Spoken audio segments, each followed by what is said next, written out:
Hi నమస్తే, welcome to my media. నేను మీ కేవీఆర్. ఆంధ్రప్రదేశ్ రాజకీయాల్లో సీఎం రమేష్ వ్యవహారం ఇప్పుడు సంచలనంగా మారింది. ఆయన ప్రత్యర్థి పార్టీలకు బీజేపీ పార్టీకి పొసగని పార్టీ, అంటే దశాబ్దాలుగా ఏ పార్టీతో అయితే వైరం పెట్టుకున్నదో ఆ పార్టీకే నిధులు ఇచ్చేలాగా ఆయన పావులు కదిపిన విధానం. మరోవైపు ఆయన నేత మాతృ సంస్థ అయిన టీడీపీ అధినేత చంద్రబాబు నాయుడు వ్యవహార శైలి గురించి దేశం మొత్తానికి తెలుసు. ముఖ్యంగా అమిత్ షాకు, నరేంద్ర మోడీకి ఇంకా బాగా తెలుసు. అట్లాంటి వ్యక్తికి సంబంధించిన బినామీ సీఎం రమేష్ ఈరోజు కాంగ్రెస్ పార్టీకి 30 కోట్లు, జనతాదళ్ పార్టీకి జేడీయూకు మరొక 5 కోట్లు ఇట్లా డొనేషన్లు ఇచ్చుకుంటూ పోయిన సందర్భంలో, అంటే కర్ణాటక ఎన్నికల్లో బీజేపీని ఓడించేందుకు స్వయంగా ఈయన మాతృ సంస్థ అధినేత అయిన కుట్రల నాయుడు ఎవరైతే ఉన్నారో చంద్రబాబు నాయుడు ఆదేశాల మేరకు ఆ పార్టీలకు ఇచ్చున్నాడని ఇప్పుడు వీళ్ళ అనుమానం. సో ఈయన ఇచ్చిన నిధులతో, ఈయన ఇచ్చిననే కాదు అక్కడ ప్రజల తీర్పు కూడా అదే. సో అట్లాంటి కీలకమైన ఎన్నికలకు సంబంధించి సీఎం రమేష్ కాంగ్రెస్ పార్టీకి నిధులు ఇవ్వడం ఏంటని ఇప్పుడు బీజేపీ అవాకవుతున్న పరిస్థితి. ఇంతకుముందే చెప్పుకున్నట్టు మొగున్ సొమ్ము తిని మిండన్పాట వాడినట్టు అయిందనమాట. సో ఈయన వ్యవహార శైలి మీద ఇప్పుడు బీజేపీ పూర్తి స్థాయిలో ఫోకస్ చేసినట్టు తెలుస్తుంది. కంప్లీట్గా ఈయనకు చెందిన రిత్విక్ కంపెనీ ఏదైతే ఉందో దాని లావాదేవీలకు సంబంధించి మొత్తం పిన్ టు పిన్ తెలుసుకునే ప్రయత్నం చేస్తుంది. ఇక 2019లో ఆంధ్రప్రదేశ్ ఎన్నికల్లో టీడీపీ ఓడిపోయిన తరుణంలో రాజ్యసభ ఎంపీ హోదాలో ఉన్న సీఎం రమేష్, సుజనా చౌదరి, టీజీ వెంకటేష్ వీళ్ళందరూ కూడా చంద్రబాబు ప్రోద్బలంతోనే బీజేపీ కండువా కప్పుకున్నారు అన్నది బహిరంగ సత్యం.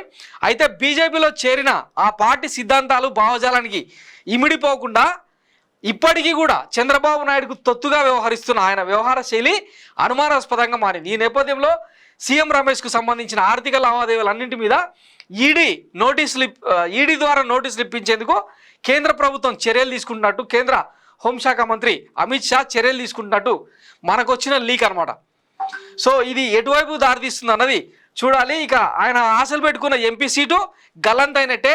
రాష్ట్ర రాజకీయాల్లోనే, అంటే ఎలక్టోరల్ బాండ్స్ ఎప్పుడైతే బయటకు వచ్చినాయో, వెలుగు చూసినాయో, ఈయన బండారం బయటపడింది. ఈ నేపథ్యంలో ఆయన సీటు కూడా కుర్చీ మడత పెట్టేసినట్టే అని చెప్పి చర్చ జరుగుతోంది. ఈ నేపథ్యంలో ఈయన లావాదేవీల మీద విచారణకు ఆదేశించిన కేంద్ర ప్రభుత్వం మరి ఎట్లాంటి సంచలనాలు కూడా వెలుగు చూస్తాయో చూడాలి. గతంలో అంటే చంద్రబాబు అధికారంలో ఉన్న తరుణంలో అనామకుడుగా ఉన్న సీఎం రమేష్ 1000 కోట్లకు అధిపతిగా ఎలా మారాడన్నది ఆంధ్రప్రదేశ్లో ప్రతి ఒక్కరు చర్చించుకునే సందర్భం. గతంలో సుజనా చౌదరి కూడా 8000 కోట్లకు పైగా బ్యాంకులను మోసం చేసి బ్యాంక్రప్టీగా ఉన్న వ్యక్తిని ఈరోజు బీజేపీ కండువా కప్పుకోగానే ఆయన సచ్చీలుడు అయిపోయాడు. అట్లనే సీఎం రమేష్ కూడా అయితే బాగుండని అనుకుంటున్న తరుణంలో ఈయన ఇచ్చిన ఎలక్టోరల్ బాండ్స్కి, అది కాంగ్రెస్ పార్టీకి, జేడీయూకి ఇచ్చి కర్ణాటకలో బీజేపీని ఓడించడం బీజేపీ నేతలు ఎవరు కూడా డైజెస్ట్ చేసుకోలేని పరిస్థితి. ఈ నేపథ్యంలోనే ఆయనకు ఈడీ నోటీసులు ఇప్పించి ఈడీ ద్వారా, దర్యాప్తు సంస్థల ద్వారా ఆయనకు సంబంధించిన లావాదేవీల మీద పూర్తి స్థాయి ఎంక్వైరీకి ఆదేశించినట్టు తెలుస్తుంది. మరి ఎప్పుడు నోటీసులు అందుతాయన్నది వేచి చూద్దాం. మొత్తం మీద సీఎం రమేష్ అంటే చంద్రబాబుకు తొత్తుగా వ్యవహరిస్తున్న ఈ బినామీ రమేష్ బాబుకు సంబంధించిన వ్యవహారాలు మొత్తానికి ఈ ఎన్నికలతో చెక్ పడే అవకాశం ఉందన్నది ఒక కంక్లూజన్ అనమాట, లాజికల్ కంక్లూజన్.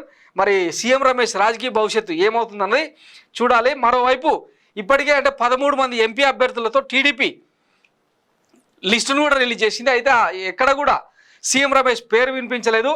బీజేపీ ఇంకా లిస్టు ప్రకటించలేదు. వాళ్ళకి కేటాయించిన 6 స్థానాల్లో అందులో సీఎం రమేష్ పేరు ఉంటుందా లేదన్నది కూడా డౌటే. సో వీటన్నింటి మీద క్లారిటీ రావాలంటే మరో వారం 10 రోజులు ఓపిక పట్టాల్సి ఉంటుంది. ఏదేమైనా యథా రాజా తదా ప్రజ అన్నట్టు ఒకవైపు చంద్రబాబు నాయుడు బీజేపీతో పొత్తు కంటిన్యూ చేస్తూనే మరోవైపు కాంగ్రెస్తో అక్రమ సంబంధం మెయింటైన్ చేస్తుంటాడు, ఇంకొక వైపు జనసేనతో పొత్తు పెట్టుకుంటాడు.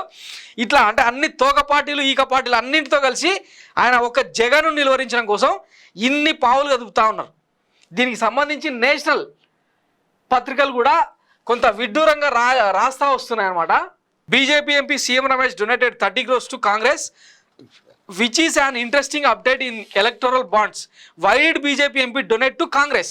CM Ramesh was joined in BJP after the defeat of TDP in 2019 and to convince BJP not to get cases on CBN.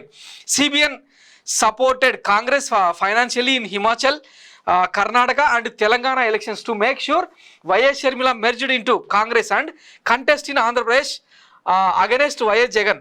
CBN has tried all the ways to corner YS Jagan.